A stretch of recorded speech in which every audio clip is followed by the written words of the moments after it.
Welcome back to the sweatshop. In today's video, we're going to be working on this 2011 Subaru Outback. In today's video, what we're going to be doing on the Outback is replacing the Serpentine belt and the two pulleys that are the tensioner and idler. They are separate numbers. I don't know what the difference is, to be honest, because every time I order them, they are exactly the same, but for some reason, they are different numbers. Nonetheless, that's what we're going to be replacing. And another common thing that fails on the Subaru that is in that area, and while you are doing that repair should look at, is this guy here. It is the oil switch on the block that usually leaks. So keep an eye on that guy, and if it is leaking, go ahead and replace it at the same time. It's much easier to do when you have everything all apart. Saves you a bit of time. That being said, in terms of belt, we got ourselves the Bando, and it is a well-known Japanese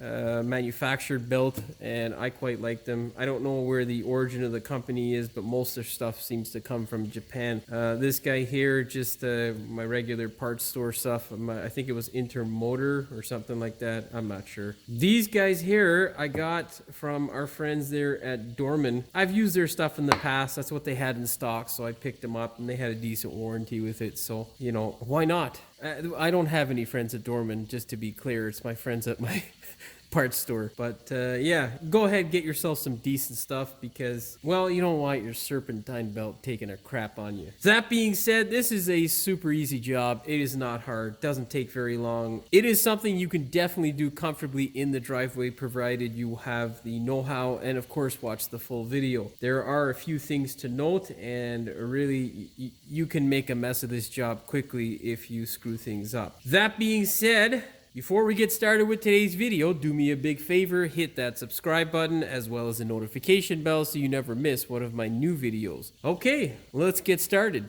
Now, to get access to this sort of stuff, you only really need to just remove this, but I'm going to remove this air duct piece just because it's easier for you guys to see at home, and well, it is also easier, and it gives you a lot less chance of scraping your hands on some plastic or metal crap. Pull that guy out. If you have the stock pins, there will be these little push type pins like this, or clips. All you got to do is just use a flat screwdriver to release them, and easy peasy. Pull them out. Slide that guy out of there and set it off to the side. Now, best advice I can give you is if you are easily confused like I can be sometimes, especially depending upon how much food I've had that particular day, make yourself a diagram before pulling the belt off. It can drive you absolutely nuts. What you'll need is a 15 mil for the tensioner. Grab this guy, set it on, and pull it towards the right, and then slide off your belt and let go of the tensioner. Pull your belt out of the way. Now, most times these things last a fairly long while. You can see here, this guy is just starting to crack. I did see some damage in a couple of places, so we're not gonna bother with putting this thing back on. We're gonna replace it. There's no real sort of time for me. Like, the owner's manual will give you a time as to when to replace this. Usually for me, it kind of just depends on the condition of the belt. So as long as it's not dry rotted or really crappy looking, like you can see the cracking starting to happen there, and that's why we're replacing this. But truthfully, if this was my car, because I keep an eye on this sort of crap, I'd use this for a bit longer. That's also because I'm cheap, but whatever, that's not the point of this video. Anyhow, what you're gonna do now is you're gonna grab yourself a 14 mil and a 15 mil. The 15 is obviously for the tensioner, and the 14 is for the idler. Now, the reason why we are replacing these two components is because these guys here are making noise. At least I'm 99% sure that they're making noise. The chances of any of the other components making noise is usually highly unlikely. Like the power steering pump, the alternator, compressor, that stuff really doesn't make the type of squealing or squeaking noise that we're hearing. The noise that we're hearing is generally when the car is cold and the temperature is cold. Currently, it is inside today, and it didn't make much of a sound when I started this thing up before doing the other work that I did. The timing belt, which you will see a video for someday, but I'm pretty sure it's a gargantuan size video, so I don't know when I'm going to be editing it, but hopefully it is soon. Nonetheless, how you can tell is by taking the belt off and then spinning each individual pulley to see what the culprit might be. Now currently, this guy ain't making much of any noises, but this one here is a bit noisy. It may be a bit hard to hear on camera because we have a lot of rain in the background that's now draining from the roof of my building. So I hope you can hear it. I'll try to amplify the sound for you. But essentially, you can hear it kind of quirk or like that as it goes through its rotation, which is most likely what our noise is. Now, the second thing you can do, well, I'm going to spin it again. So the second thing was kind of not needed right then, Jimmy. Stupid.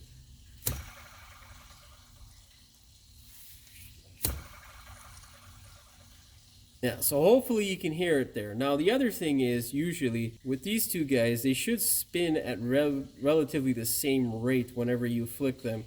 What I'm trying to tell you, basically, is as they come to a stop, it should take about the same amount of time. Generally, if one is considerably quicker than the other, that's not a good sign. It could be the sign of a seizing bearing. This one here feels okay. Doesn't have much play, but we're not going to risk it. I replace them in pairs all the time, because it's stupid to replace just the one. The other thing you can see with this guy here, it has a bit of play.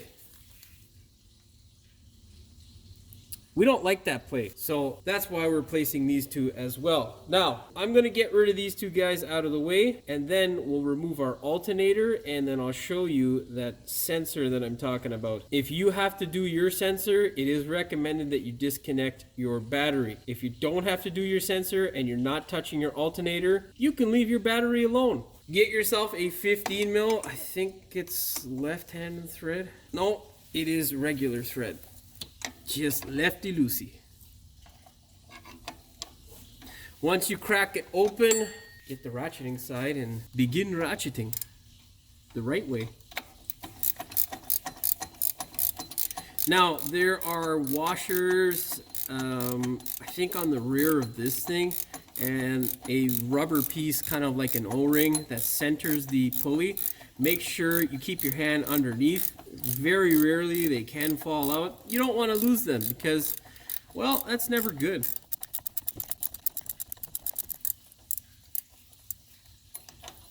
Crank it off the rest of the way by hand.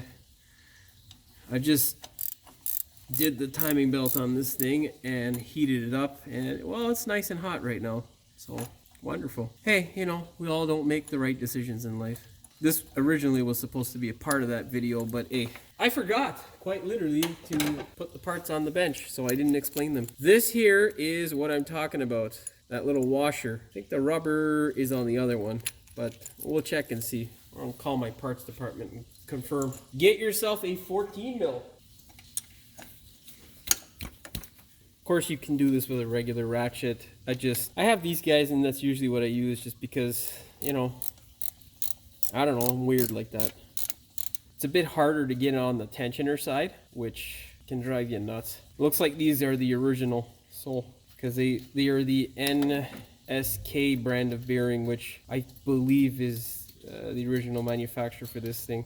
Koyo or NTN, if they are made in Japan, is usually the OE stuff. But hey, whatever. I think I've seen this bearing. Yeah, that's that rubber I'm talking about right there. You don't want to lose that, okay? Don't mix them up, of course. Make sure you know which one is which, because the bolt and the contraption that holds them in place is slightly different. Now, I'm going to go ahead now, get a 12 mil. We're going to, is this guy held in by 12? No. So I'm going to get a 12 mil. We'll knock these two bolts out over here, and then we will get a 10 mil that fits over here to remove this top bracket. Okay, I'm going to start off with our 10 mil. You do not have to take it out all the way. Subaru luckily thought of, well, they thought of the mechanic, and you can now lift this thing up because it's slotted. Did they think of the mechanic when they were designing the FB or FA motor?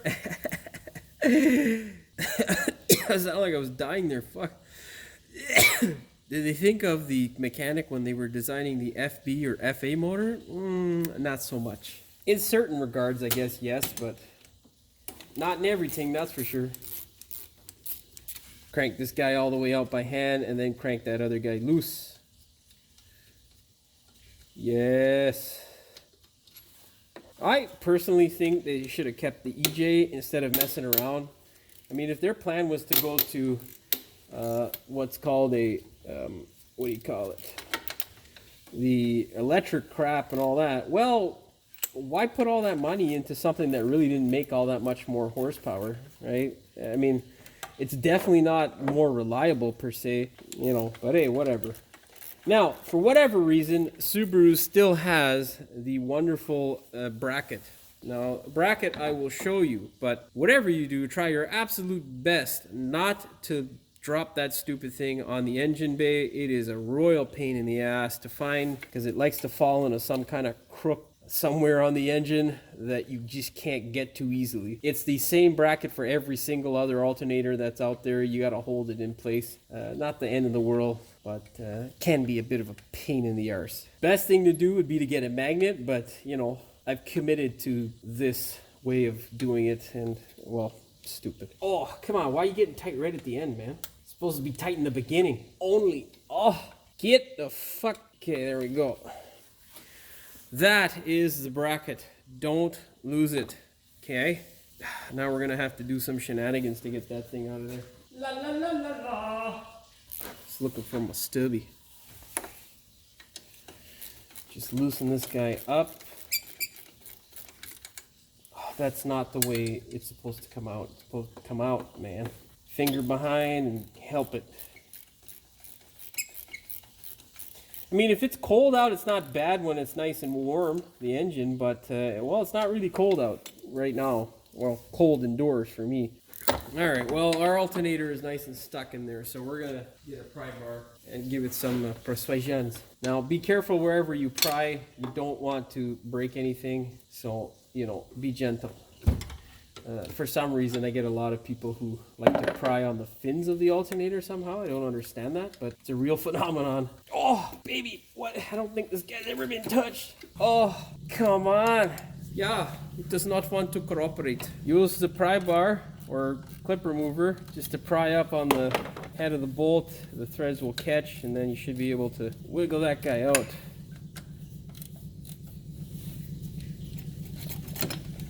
Okay, there we go.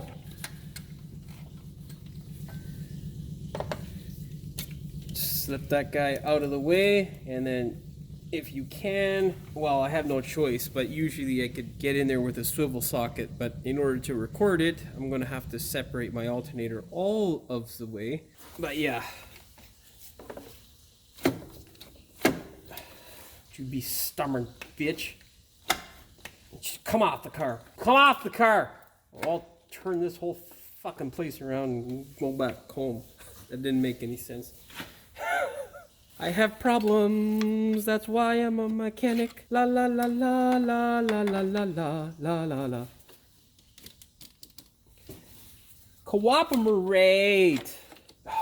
Whatever you do, don't use the compressor as a prying surface, because the compressor is very expensive and it is also very, very weak.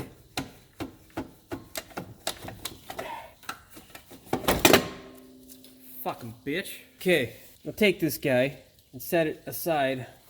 Set it on top of the intake. Just be gentle, because obviously the intake is plastico and we don't want to scratch it. Okay, there we go. Now, you can see here a little bit of Julio or oil. I think it's pronounced Julie in French.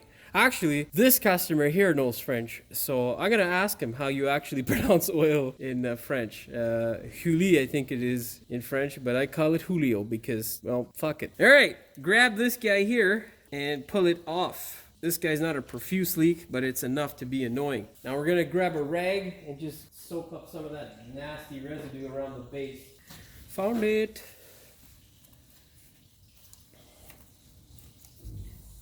Okay, now the stock size, I'm pretty sure, is a 24 mil. Just get yourself a 1/2 inch and wind that guy out. Get to use my new tool. Where the hell is the fucking extension? Where are these? You know what?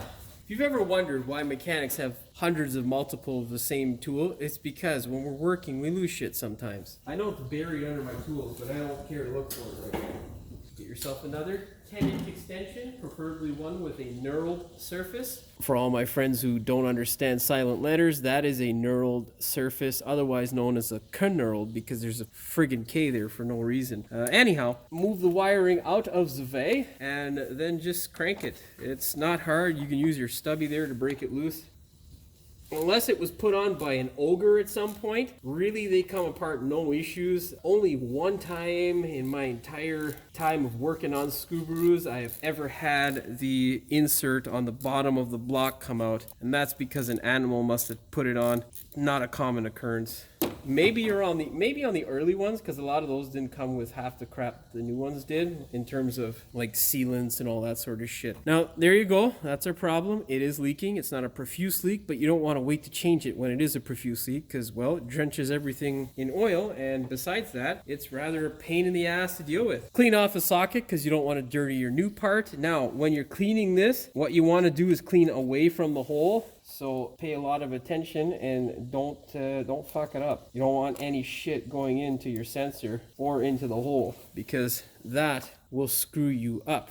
Now, a lot of the aftermarket sensors, they have this sort of, I don't know, pipe dope, I guess you could call it, or some sort of thread locker. I don't care about utilizing it as some sort of sealant. Put a little bit of silicone on it. You should end up with a result like that. You don't have to if you don't want to, but I always suggest doing it. You can use Teflon tape as well. When you put the silicone on, just smear it on like so. Also, most of the aftermarkets, for whatever reason, are a 27 mil. I don't know why that is. It's a little bit of a pain in the ass when you have a 27 mil on this particular EJ. The reason being is because you got a bit more chunkage or aluminum over here to, provide a place to secure this tensioner to. So yeah, anyhow, grab this guy here, thread it into place. Just make sure your harness is not in the way. Come on, damn it, keep threading.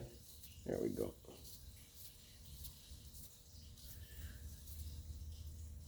All right, make sure you thread it in by hand. Do not do the stupid thing and try to put it on with some sort of power tool. Okay, grab your 27 mil and slide it on over. Make sure the chunkage or the wiring, basically the aluminum or anything, is not coming into contact with each other. You can thread it in by hand as much as you can. Then you're going to grab your torque wrench.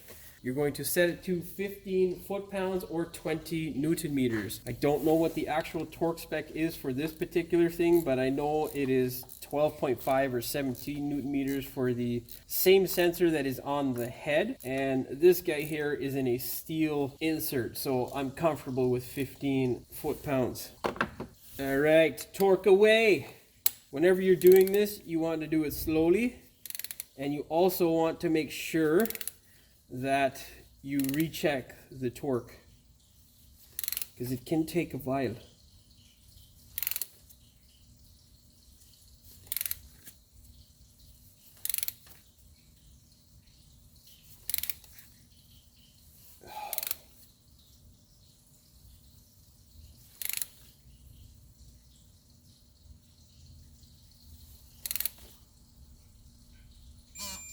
Okay.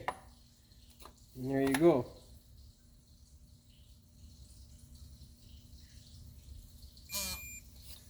Now, you know how else I have been picking the right torque all these years? Almost every single time the spade connector lines up perfectly where it was. So, yeah. All right.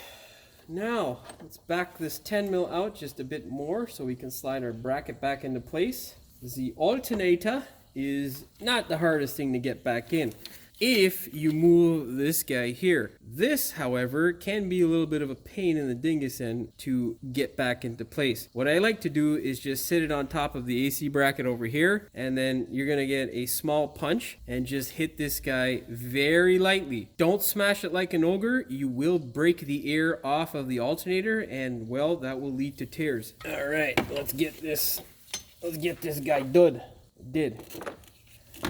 Okay. You want to find a comfortable place like so, and then you hold the punch and you tap it.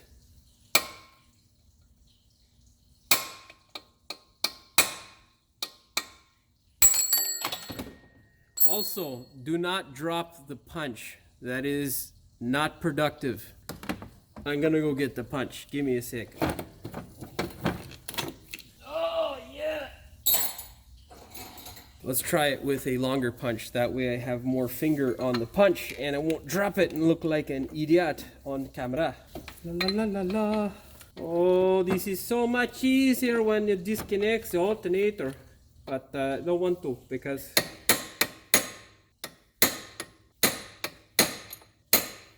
that is literally all it takes. Did it move? Yeah, moved enough, I think. And now just slide this guy into place. No, it didn't move. It did not move. Not enough, at least.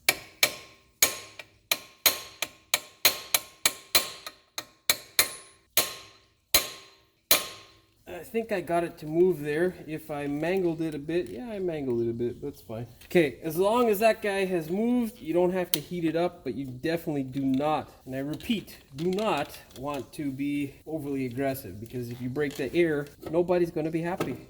Nobody. Yeah, it's in there, but there we go.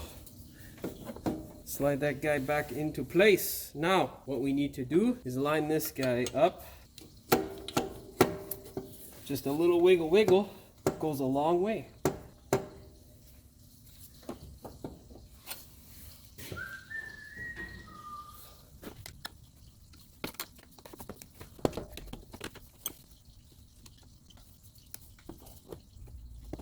Yeah, I should have banged it a little bit more. It would have made this a lot faster of a process, but it's okay. Let's grab this guy, thread that guy in, and then we will work on the bottom. Okay.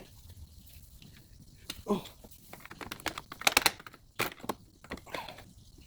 Yeah, don't make the same mistake I did. Make sure you get that guy nice and loose, because it's irritating me right now. But what to do? I have committed to it, so I must do what I can. I connected that sensor, right? Yeah, I did. Good. Good job, Jimmy. Okay, now what I need to do is make contraption to throw that guy up. Hey, listen. Don't be the bitch. Well, that guy's being a royal pain in the ass. It's all the fumes I inhaled because of that wonderful timing belt job. Which way am I supposed to go? She's got to go down, so let's make it a tap tap and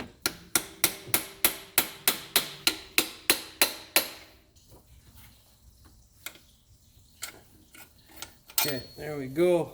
And now I'm gonna thread this guy in. Of course, don't drop it, because if you drop it, it's not very pleasant to look for, as stated earlier. Thread that guy in. Now, the correct torque spec for these two guys here, the 212 mils, are 18.4 foot-pounds or 25 newton meters, okay? Now, if this was a rebuilt alternator, I would torque this guy here only to 15, because this hole usually gets tapped and it takes away material. 15 foot-pounds would equal 20 newton meters, and the Jimmy spec, if it is not rebuilt, is 20 foot-pounds, which would equal 27 newton meters. Okay. I hope that made sense. It sounded like it did while I said it. Before you torque everything, make sure you put this bracketing back into place. There we go. Slide the 10 mil in first, then the 12, and begin torquing. Now the bottom one gets torqued to the stock or higher spec, because that one never gets chased or tapped. And that way you have a nice tight bolt. Okay, 20 foot-pounds. Okay, now this guy here, minimal torque, just don't screw it up essentially. Correct torque spec for this guy here is 5 foot-pounds or 7 newton meters. It's slightly less, but that 0.5 of a foot-pound is not going to make a difference. Force this guy down all the way and torque. Now we can go back to dealing with our tensioner and idler. I don't know if these are the original tensioner and idler pulleys, but they are not Japanese made. They are Chinesium. So I don't know whether they're original or not. I can't tell the difference. They both are exactly the same to me. have a look for yourselves. So I don't know why it is that they have separate numbers for these guys, but yeah, same crap. They even have the same part number, so yeah. Yeah, same part number. Anyhow, yeah, throw these in the garbage. And before you throw them in the garbage, transfer your bolts over. Now, this here is my, well, to-be tensioner. We're gonna slide that guy onto its new home, and we're gonna thread in our bolting. Yeah, all right. Always thread these guys up by hand. You want to thread everything in by hand, because if you cross thread it, well, life's going to suck. Get a smaller flex head 15 and thread it on home.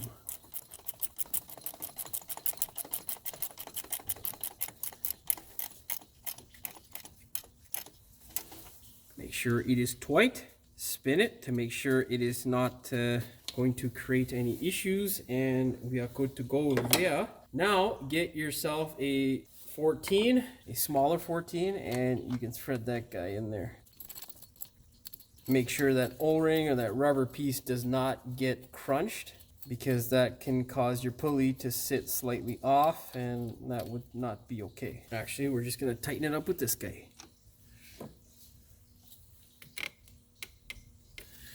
Okay, now get your torque wrench and the appropriate socket for either pulley and set it to 24 foot-pounds or 33 Newton meters. Now after you torque it, spin it to make sure all is well. No noise is a good noise. It should be silent. If it is not silent, it is bad. Return it and get a new one. I'm pretty sure there is a lock here somewhere. I never lock them. I just torque it by twisting it until she don't want to twist no more. Well, not until she doesn't want to twist anymore. Until my ratchet makes that wonderful ee.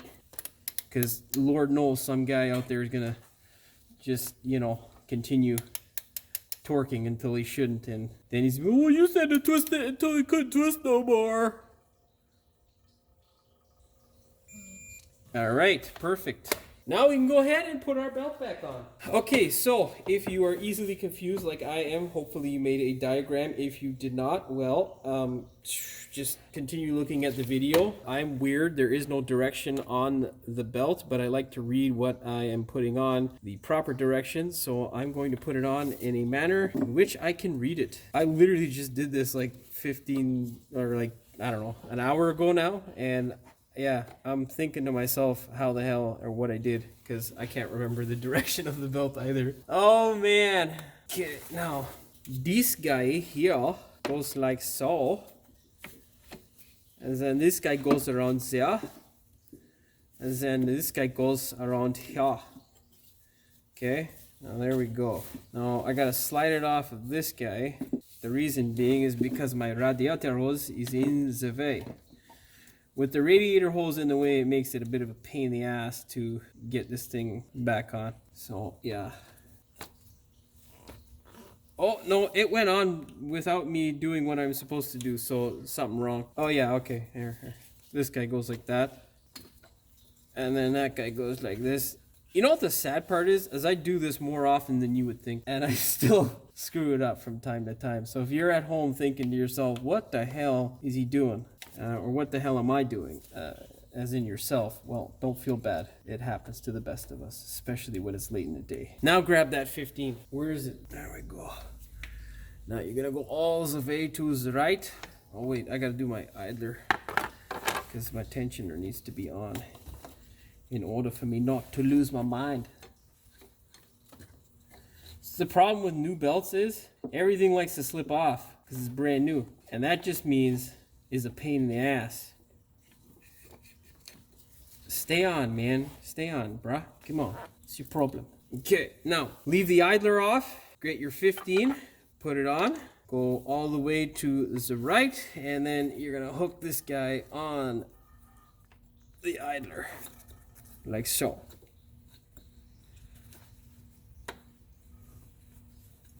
Oh, we're off on one of these pulleys. It's the power steering, stupid thing. There we go, and there we go. Now, just double check everything is nice and on, and that, my friends, is a job well done. Good to go. Now all that's left is to start this thing up, make sure all is well, and yeah, it's a thumbs up for me and you at home. My thumb looks weird there, it looks extra stub. Yeah, that's a thumbs up for me and you at home.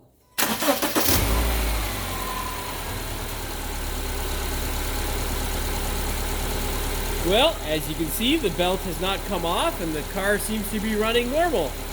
We have done a good job.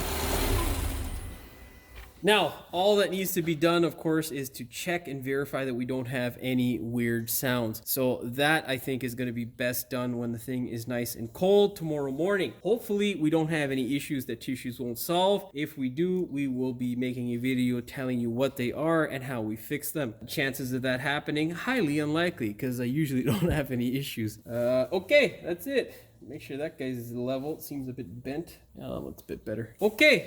Let's put our plastics back home and let's take this thing for a test drive. All right, now air duct. Oh, don't drop the clip, damn it. There we go.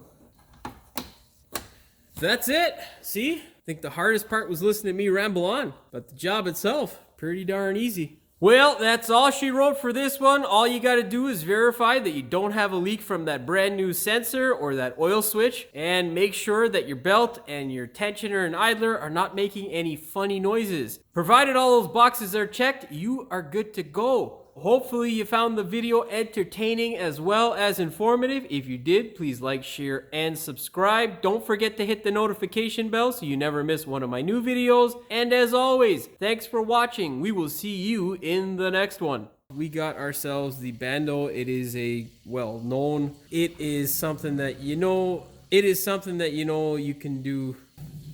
That fucking compressor. La la la la la. Where the fuck is there? It is. You be stubborn bitch. Just come off the car. Come off the car. I'll turn this whole fucking place around and go back home. That didn't make any sense. I have problems. That's why I'm a mechanic. La la la la la la la la la la la la. Cooperate. You can find the fucking rag. Get to use my Bluetooth. Bluetooth. Where the hell? Fucking extension. Where are these? You know what? If you've ever wondered why mechanics have hundreds of multiple of the same tool, it's because when we're working, we lose shit sometimes. I know it's buried under my tools, but I don't care to look for it right now. There you go. That's your problem. All right. Just get rid of all that shit. What the fuck? Clean off the socket because you don't want any crud or crap going into the hole when trying to, that doesn't make sense. Kind of shitty on this particular motor because you got a little bit more chunkage over here. And, damn it. Stefan? Yeah. Okay, give me a second. I'm just recording. Thank you. La la la la la. Where the fuck is my punch?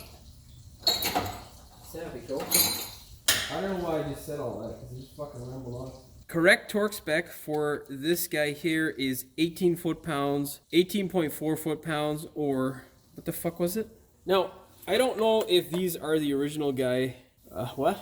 That don't make no fucking sense, Jimmy. Original guy. Get a smaller flex head. Stubby. Excuse me. Where's that 15? Where's the 15? Where's the 15? Fucking hiding out in the car, eh? Like a bitch. Oh, I'm still recording. Okay. Now, let's put our rubbers back on. Rubbers, not rubbers.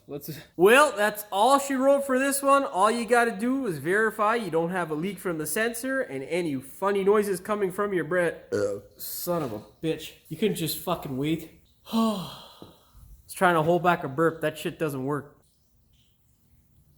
And the fucking thing is stop. Just stay in one position, please. Provided that is all good and your Subaru is... What? That's redundant. Provided all those box... Bleh, this is fucking taking forever. La la la.